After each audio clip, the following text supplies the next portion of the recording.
ingin bergabung bisa melalui WhatsApp di 081324951935 dan juga telepon di 0231849329. Kita ke WhatsApp dulu Pak Kiai. Ini ada Aki Gazi. Assalamualaikum Pak Kiai. Aki Gazi mau bertanya. Di usia yang sudah mendekati kepala 8 masih terasa pesimis. Apakah amal ibadah dan amal soleh ini tercatat sebagai amal yang tidak akan putus walaupun sudah meninggal dunia? Amal apa saja yang bisa dikerjakan oleh para lansia yang telah lemah fisiknya, lemah ekonominya, lemah daya pikirnya, akan tetapi hasilnya tetap konsisten menemani kehidupan di alam yang akan datang. Konsennya dari Pak Kiai. Assalamualaikum warahmatullahi wabarakatuh. Waalaikumsalam. Kita ke penelpon dulu, mungkin Pak Kiai. Halo, assalamualaikum. Waalaikumsalam warahmatullahi wabarakatuh. Bung Hairul Anwar. Waalaikumsalam Ibu Indah. Dengan siapa Bung Hairul? Hari ini ada Telela sama Mas Yani. Oh ya, alhamdulillah. Salam buat Mbak Lela dan Mas Yani. Mbak Lela kadang-kadang suka ngelamun. Iya, harus ditangenang dulu Bu. Terima kasih. Silakan. Assalamualaikum warahmatullahi wabarakatuh. Waalaikumsalam warahmatullahi wabarakatuh. Bung Arul, kalau Pak Kiai nggak jadi Kiai, kayaknya jadi presenter nih dengan suara baritonnya ya. Iya benar. Pak Kiai, saya ingin bertanya, kalau anak soleh yang mendoakan kita, apakah itu berarti anak yang seperti murid, keponakan, adik, anak-anak tetangga gitu, mereka mengenal kita dan mendoakan kita, itu termasuk dari jariah yang mengalir atau tidak? Atau kalau ada anak kandung tapi tidak soleh, bukan anak soleh tapi tetap mendoakan kita karena ya mungkin terjebak keadaan sehingga masyarakat mencapnya tidak soleh, padahal baik-baik saja, tapi orang kan kadang suka menjas begitu. Nah itu termasuk juga atau tidak. Kemudian ilmu yang kita ajarkan selama itu diamalkan oleh mereka yang mendapatkannya dari kita, insya Allah itu merupakan jariah yang mengalir. Nah kalau mereka meneruskan ilmunya kepada yang lain, apakah jariahnya itu akan mengalir juga kepada kita? Mohon pencerahannya. Dan ilmu itu kan tadi seperti Pak Kiai katakan, tidak hanya pelajaran ya, tapi bisa merupakan pohon, waduk, jalan raya, jalan tikus dan sebagainya. Mohon penjelasan yang bisa dijadikan jangan. Terima kasih Bung Arul, Mbak Lela dan Mas Dani. Assalamualaikum warahmatullahi wabarakatuh. Waalaikumsalam warahmatullahi wabarakatuh. Kita dua pertanyaan saja dulu, mungkin Pak Kiai bisa langsung dijawab. Iya, jadi di masa-masa tua ya, kalau kita tidak punya apa-apa gitu ya, mau sedekah nggak punya, mau ngajar ngaji juga nggak punya ilmu, ya cukup zikir aja udah, full zikrullah gitu ya. Kata Nabi, kullu sulama shadaqatun. Setiap gerak-gerak tangan itu adalah sedekah, itu ya. Jadi ya apa yang dilakukan, ya zikir aja itu cukup lah gitu ya. Man qala la ilaha illallah dakhalal jannah. Bagaimana menciptakan istiqomah, suatu saat ada malaikat datang mencabut ruh kita, kita bisa mengucapkan la ilaha illallah, itu sudah cukup gitu ya. La ilaha illallah Muhammadur Rasulullah itu sudah cukup.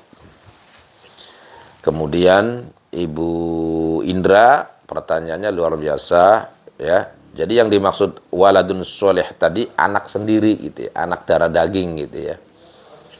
Bukan orang lain gitu ya. Kan ada itu di dalam Al-Qur'an doanya Rabbighfirli wa liwalidayya warhamhuma kama rabbayani shaghira. Itu doanya ya, doa anak soleh. Itu ciri anak soleh itu setiap habis sholat mendoakan orang tuanya dengan doa itu loh. Rabbighfirli wa liwalidayya warhamhuma kama rabbayana shaghira. Itu ya.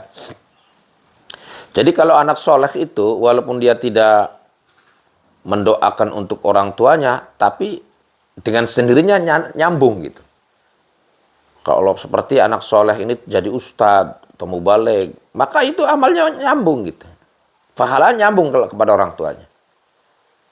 Diceritakan orang tuanya sedang disiksa di alam kubur, anaknya sedang pesantren. Satu ketika seperti itu kejadiannya. Ya.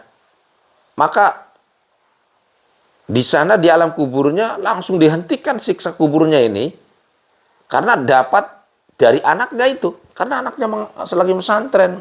Hari orang pesantren kan ngaji, esok ngaji, sore ngaji, subuh sholat berjamaah, ngaji maning, sekolah ngaji. Sehingga kebaikannya ini tidak secara tidak langsung gitu. Mengalir kepada kedua orang tuanya. Ya, sampai anak cerita nyata ini. Ada orang tua yang ada orang pesantren di pesantren saya ya. Cuman orang tuanya itu ya maklum lah kalau orang-orang tani kan sibuk ke sawah, orang kaya tapi tani gitu, sibuk ke sawah, jarang sholat itu. Ada mungkin yang seperti itu ya. Tapi anaknya pesantren, hafal Quran, anaknya pinter, tapi ibu bapaknya jarang sholat gitu, karena sibuk di sawah. Suatu ketika dia naik haji. Nah di sana itu dia sedang tersesat, nggak tahu jalan mau pulang ke maktab, tiba-tiba ada anaknya yang sedang pesantren itu datang menolong gitu. Padahal lo nggak tahu siapa orangnya, tapi pura-puranya kelihatannya tuh anak yang sedang pesantren itu yang sedang menolong itu. Mukanya seperti anaknya gitu ya, Pak? Iya, sepertinya itu. Nah itu cerita nyata itu ya. Jadi orang tuanya tuh datang ke saya, Pak Kiai, saya tuh merasa ditolong oleh anak saya, seperti anak saya ditolong gitu. Ya nggak tahu apa di dalam mimpi atau di dalam apa, tapi itu banyak menolong gitu ya. Nah di dunia saja bisa dibuktikan, apalagi di akhirat gitu ya. Makanya ada orang-orang yang datang ke sini, Pak Kiai, anak saya ini yang penting pakai topeng rapi, pakai sarung, sholat berjamaahnya rajin, saya sudah senang gitu. Apalagi bisa baca kitab, apalagi hafal Quran. Ah itu loh. Dambaan orang tua kan begitu. Untuk apa punya anak banyak, mobil banyak, pangkatnya berlapis, tapi anak ini nggak pernah mendoakan orang tua. Ya, hanya hura-hura saja kalau senang-senang dewek. Maka percuma punya anak juga kalau tidak bisa mendoakan kedua orang tuanya. Karena yang namanya hidup ini tidak selamanya. Semua juga akan mati. Gak ada yang menjelungsumi gitu ya. Orang presiden aja segitu hebatnya dibutuhkan oleh masyarakat. Wah ya mati mah mati udah. Sudah mati ya sudah. Yang terkenang kebaikannya kan gitu. Kemudian masalah ilmu gitu ya. Kalau ilmu yang bermanfaat itu ya ilmu apa saja. Seperti ada orang mengajarkan ilmu tentang pertanian, tentang perdagangan, ekonomi. Terus diamalkan oleh muridnya sehingga sukses gitu. Ya sama juga ilmu yang bermanfaat itu. Akan mengalir ya, Pak. Betul. Oke, itu aja dulu, semoga ada manfaatnya. Kita penelpon dulu sebelum ke WhatsApp. Ada siapa? Assalamualaikum. kita bacakan dulu WhatsApp Pak Kiai. Ada siapa? Assalamualaikum warahmatullahi wabarakatuh. Pak Kiai mau tanya mengenai seorang yang jadi saksi, terutama saksi perceraian, apakah diperbolehkan? Mohon maaf sebelumnya. Lalu ini ada Ibu Reni di Plumbon. Assalamualaikum Pak Kiai.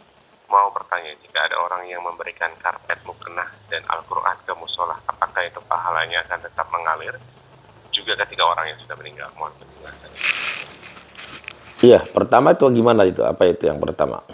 Yang pertama ini mengenai saksi perceraian, apakah diperbolehkan untuk jadi saksi perceraian? Oh iya, boleh saja. Yang penting supaya kan kita juga butuh saksi ya. Orang sudah dicerai, mana saksinya kan gitu. Yang penting saksinya itu kan niatnya baik, bahwa dia menceraikan itu karena alasannya masuk akal lah gitu ya, masuk akal. Jadi di pihak yang benar gitu. Iya, boleh-boleh saja supaya namanya kan orang tuh ada yang percaya, ada yang tidak gitu. Kalau ada saksinya kan jadi tambah yakin ya. Artinya tidak saksi yang tidak memfitnah gitu ya. Iya. Terus yang kedua apa itu? Yang kedua ini dari Ibu Reni mengenai amal sodakoh berupa karpet Al-Quran ke musola. Oh iya, bagus itu. Selagi belum rusak ya mengalir terus ya. Kalau mau kenanya bodol misalnya, sodakoh mau kena di masjid, mau kenanya murah, baru dipakai seminggu aja sudah bubar semua jahitannya. Ya sudah habis ganjarannya kan itu.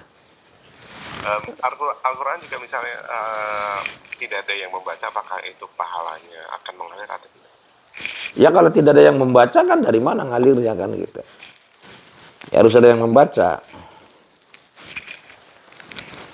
Ya, itu saja mungkin Pak Ibu Reni. Iya. Jadi harus ada yang membaca. Makanya kan yang dibutuhkan apa nih? Jangan Quran semua. Kalau orang wakafnya Quran semua, nggak ada yang baca. Ya gantilah wakafnya apa, butuh jam atau apa pengeras suara kurang bagus atau juga lampu, bisa jadi kan. Jangan wakafnya Quran semua. Kadang Quran nggak dipakai-pakai. Yang dibutuhkan oleh musola tersebut apa? Betul. Ya, kita ke penelpon dulu mungkin Pak Kiai. Assalamualaikum.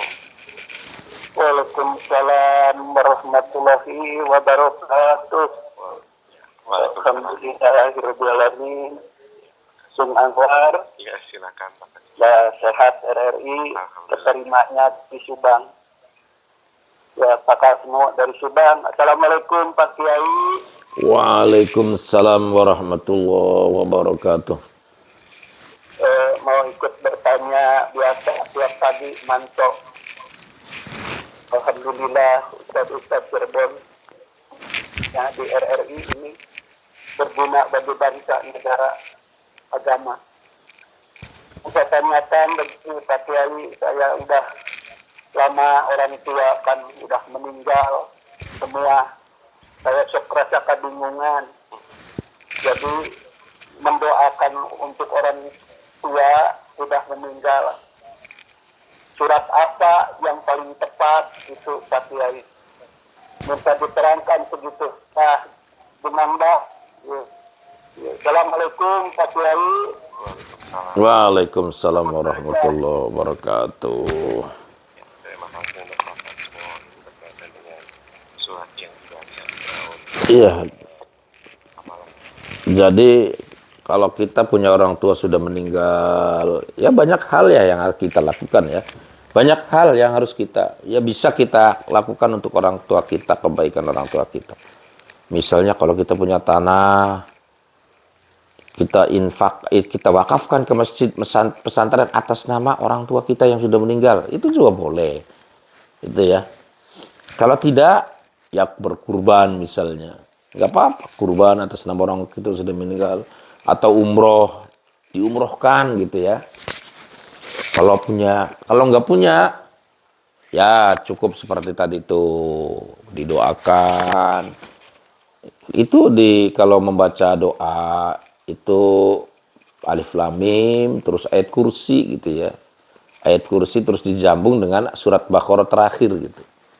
yang biasa orang-orang tahlil dibaca tuh. Itu ada dalil hadisnya itu ya. Jadi baca surat Al-Baqarah disambung dengan ayat kursi, disambung juga dengan surat Al-Baqarah terakhir. Lillahi ma fis samawati wa ma fil ardi wa in tubdu ma fi anfusikum wa tukhfi yuhasibkum bihillah fa yaghfiru liman yasha itu ya al-ayah gitu ya. Itu terus bagus juga surat Yasin gitu ya. Barang siapa yang baca surat Yasin kepada orang yang sudah meninggal atau orang yang sedang sakaratul maut, maka segalanya akan diringankan oleh Allah. Surat Yasin, kulhu kan itu ada. Kalau orang tahlil tuh, itu ada dalilnya semua itu kulhu, Falaq bin Nas, Alif Lam Mim, terus surat Al-Baqarah yang terakhir. Ya itu yang paling mudah gitu ya, yang biasa dikerjakan oleh para ustadz, para kiai kalau tahlil tuh. Itu ayat-ayatnya. Kalau ayat ingin lebih luas lagi ya membaca Yasin ya. Makanya kalau kita tahlilan sama orang yang meninggal tuh, ya baca Yasin dulu 3 kali baru tahlil gitu. Jadi semuanya bagus gitu. Jadi sempurna gitu ya. Oke, itu aja dulu. Ya, mungkin semua surat di Al-Quran akan diterima amalannya. Betul, betul. Makanya kan dalam doa Al-Quran juga kan ada itu. Allah maj'al Qur'ana fid dini qarin, apa Allah maj'al Qur'ana fid dunya qarinan wa fil qabri munisal wa fil qiyamati syafi'an. Ya Allah, jadikanlah Al-Quran ini di dunia sebagai petunjuk, di alam kubur sebagai munisan. Munisan itu supaya tenang gitu. Untuk dalam kubur supaya mendapat nikmat kubur gitu ya. Dan syafaat di dalam hari kiamat, pertolongan pada hari kiamat. Gitu. Ya semua ya. Tapi kan ada yang lebih tepat gitu ya, seperti surat Yasin gitu kan. Kenapa? Li'anna Yasin qalbal Qur'an. Karena surat Yasin itu hatinya Al-Qur'an gitu. Itu aja. Jadi ada keistimewaan bahwa surat Yasin itu hatinya Quran gitu. Oke, kita ke penelpon dulu mungkin. Assalamualaikum. Waalaikumsalam warahmatullahi wabarakatuh. Ya, dengan siapa di mana Ibu? Dari Ibu Iis, Ibu Melayu. Oke, Ibu Iis. Silakan Ibu Iis. Ya, Pak Kiai, saya mau bertanya mungkin di luar tema Pak Kiai. Kalau surat Ar-Ra' tuh katanya Pak Kiai, katanya kalau orang sedang koma gitu, katanya boleh untuk minta solusi. Kalau emang mau sembuh, cepat sembuh. Kalau mau emang mau dipanggil Allah juga minta segerakan. Apakah itu benar Pak Kiai? Saya dengar begitu. Surat apa? Terima kasih Pak Kiai. Terima kasih Bung Arul. Surat apa? Assalamualaikum. Surat Ar-Ra'du. Ya.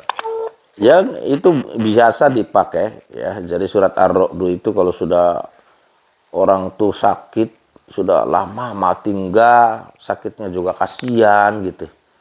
Maka bacakan surat Ar-Ra'du gitu. Untuk mempercepat apa orang itu meninggal gitu ya. Karena hidup juga kan menyusahkan diri sendiri dan orang lain gitu. Boleh dibacakan surat Ar-Ra'du kalau sudah berat gitu ya. Surat Ar-Ra'd. Iya, nggak apa-apa, surat Ar-Ra'du dibaca aja gitu ya. Kita ke penelpon lagi Pak Kiai. Assalamualaikum.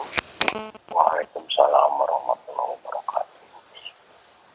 Dari Limbangan ini, Pak Fauzi, Ahmad Irwan Fauzi. Kasih Pak Ahmad. Assalamualaikum Pak Kiai. Waalaikumsalam warahmatullahi wabarakatuh.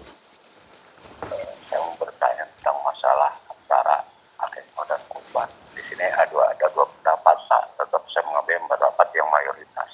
Kalau kita ketika orang tua dulu katanya belum pernah lihat keagahan karena waktu, karena sekarang sudah dewasa mampu untuk berkurban. Harus akikah dulu katanya, karena dulu kalau orang tua belum akikahin. Ada juga ahli usaha katanya kan, karena itu kewajiban orang tua. Sekarang ya kurban aja dulu. Nah dari sini sampai akhirnya nambah. Tapi mayoritas berpendapat bahwa itu aja kurban, karena itu kewajiban. Nah bagaimana menurut Pak Kiai menyimpulkan tentang masalah itu, karena saya tetap aja mengambil pendapat yang mayoritas. Itu satu lagi Pak, saya bilang begini Pak, ketika dulu ketika saya punya anak kan, anak yang pertama belum pernah saya diakekahin karena waktu saya tidak mampu untuk berakekah. Maka sekarang kan, ya walaupun sekarang mungkin kalau di Mogo ya mampu aja, apakah tetap wajib Pak diakekahin karena anak saya kan udah dewasa Pak, bahkan udah 23 tahun lah anak saya yang pertama yang itu kan, sekarang kan belum diakekahin, apakah saya tetap wajib Pak mengakahi sekarang karena udah dewasa, karena dulu saya belum mampu untuk makanya sekarang lah bisa dikatakan bisa diusahakan lah untuk sekarang. Terima kasih Pak. Assalamualaikum. Waalaikumsalam. Akekah itu sunnah ya, bukan wajib. Jadi boleh-boleh saja. Mau akekah dulu, mau kurban dulu gitu. Tergantung tepatnya. Tepatnya ini saya punya kambing, kalau kurban masih jauh misalnya. Idul Adha masih jauh, ya udah akekah aja. Bersamaan dengan ngitung dina atau bersamaan dengan sunatan, khitanan gitu ya. Nggak apa-apa, boleh itu. Pokoknya niatul mukminin khairum min amalihi. Niatnya orang mukmin itu lebih baik daripada amalnya gitu ya. Yang penting tanya pada kiai, Pak Kiai saya ini mau sunatan gitu, mau khitanan anak saya gimana, kalau dengan akekah saja diniati ya nggak apa-apa gitu. Nah kemudian kalau sudah Idul Adha punya kambing lagi ya kurban lagi, sembelih lagi dikurbankan, nggak apa-apa gitu. Karena dua-duanya sunnah, jadi tidak ada kewajiban, tidak ada keharusan. Bebas aja. Ya, Pak Kiai, mohon maaf. Sebelum akikah belum, tapi langsung niat kurban apakah boleh? Nggak apa-apa. Karena tidak ada larangan dan tidak ada keharusan. Mana aja ya lebih dulu yang punya, waktunya tepatnya kapan kan gitu. Misalnya Idul Adha sudah masih jauh, sudah punya kambing. Nanti aja nunggu Idul Adha. Nah, kambingnya kalau mati gimana? Ya kan? Masih mending udah disembelih aja niat akekah gitu. Karena belum akekah, nanti kalau mau kurban ya nanti tunggu Idul Adha. Kalau ada rezeki ya beli lagi kan gitu. Ya, Pak Kiai, menyambung dari pertanyaan Aki Gazi terkait dengan amalan apa yang harus dikerjakan di usia yang lanjut ini, apakah ketika seorang orang tua menasihati anaknya itu juga suatu bentuk amal jariah yang disambungkan ke anaknya gitu Pak? Ya itu kan kalau amal jariah itu kan bentuknya benda gitu ya. Bentuknya sodako jariah, itu bentuknya jenis apa gitu. Kalau nasihat itu masuknya kepada ilmu yang bermanfaat gitu. Ya maksudnya seperti itu. Ya nasihat orang tua kepada anaknya ya wajib gitu. Tetapi ketika nasihatnya itu biasa-biasa saja, bukan berupa ilmu ya sudah ya gitu aja, nggak masuk pada jariah.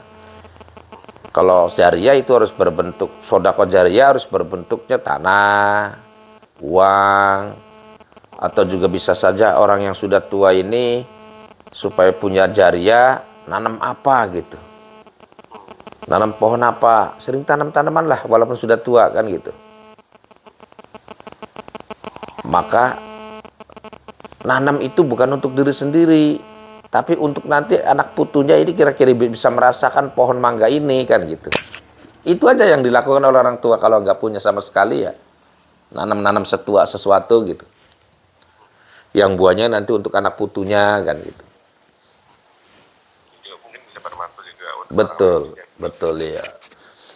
Tapi ya lebih tepatnya kalau orang sudah tua itu banyak berzikir, udah nggak usah copot tasbih kalau bisa. Karena malaikat Israilnya sudah ngincer terus kan kalau sudah tua sih. Ya. Malaikat Israilnya sudah ngincer terus nih. Karena umurnya sudah 60 ke atas. Maka perbanyaklah zikir gitu. Fazkurullah zikron kasiran. Berzikirlah terus menerus. Agar begitu malaikat datang mencabut ruh kita, kita sedang berzikir. Itu kan termasuk sesuatu yang sesuatu yang bahagia gitu ya, sesuatu yang beruntung. Orang-orang yang beruntung ketika dia sedang zikir, malaikat datang mencabut ruh kita. Itulah Kalau orang-orang yang sudah tua amalnya seperti itu. Istiqomah ya, istiqomah. Walaupun zikirnya hanya subhanallah walhamdulillah wala ilaha illallah Allahu akbar, terus istiqomah. Atau tahlil la ilaha illallah la ilaha illallah. Atau Allah Allah Allah. Itu zikir, enggak apa-apa ya. Ya, pakai ini masih berkaitan dengan anak ke orang tua. Apakah ketika orang tua memberikan hartanya untuk anak-anaknya, lalu anak-anak ini menggunakan untuk ibadah, misalnya untuk haji, tetapi ketika saat pelaksanaan umroh ini dibadalkan untuk orang tua, apakah hajinya dan juga umrohnya ini akan mengalir atau pahalanya? Betul, betul. Bisa, bisa. Kalau umroh itu bisa ya. Kalau badal haji itu syaratnya harus haji dulu orangnya. Kemudian haji yang kedua untuk orang tuanya. Bisa. Kalau umroh itu kan bisa berkali-kali.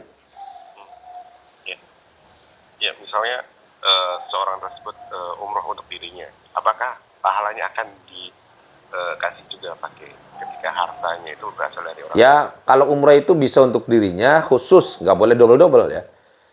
Saya niat umroh an-nafsi untuk diri sendiri. Nanti kalau untuk orang tua umroh lagi gitu. Nggak apa-apa, umroh berapa kali aja bisa. Tapi kalau haji cukup 1 kali. Karena nggak bisa haji 1 kali, dia sendiri belum haji, kemudian untuk orang lain nggak bisa. Artinya harus wajib Harus tahun depan lagi baru bisa menghajikan orang tuanya gitu loh. maksudnya pahalanya ini karena hartanya ini untuk berbuat kebaikan, akhirnya nilai dari hartanya ini akan dikasihkan ke Ya kalau masalah kebaikan sih pasti datang, karena anaknya itu kan kebaikan apapun yang dilakukan oleh anaknya pasti datang. Bukan umroh saja, tetapi untuk mewakilkannya itu. oh iya ya, ya seperti itu. Jadi tidak terwakili kalau belum haji dianya kan gitu. Kalau umroh, yang penting dia sudah umroh, kedua ketiga kalinya baru bisa untuk mewakilkan untuk orang lain. Itu. Jadi ada tertib administrasi apa bahasanya kan seperti itu. Hari kebaikannya ini akan mengalir juga ke orang tua. Ya kalau kebaikan sih jangankan umroh, kita baca sholawat aja orang tua kita dapat kan gitu. Ini pakai selain pahala juga ada jariah dosa. Ini apakah ketika anaknya yang tadi katakan oleh Ibu Indra, anaknya ini tidak saleh, itu tidak soleh? Ya betul, betul. Jadi anak itu kan kalau dia berbuat jahat, kejelekan, maka orang tuanya dapat juga di akhiratnya.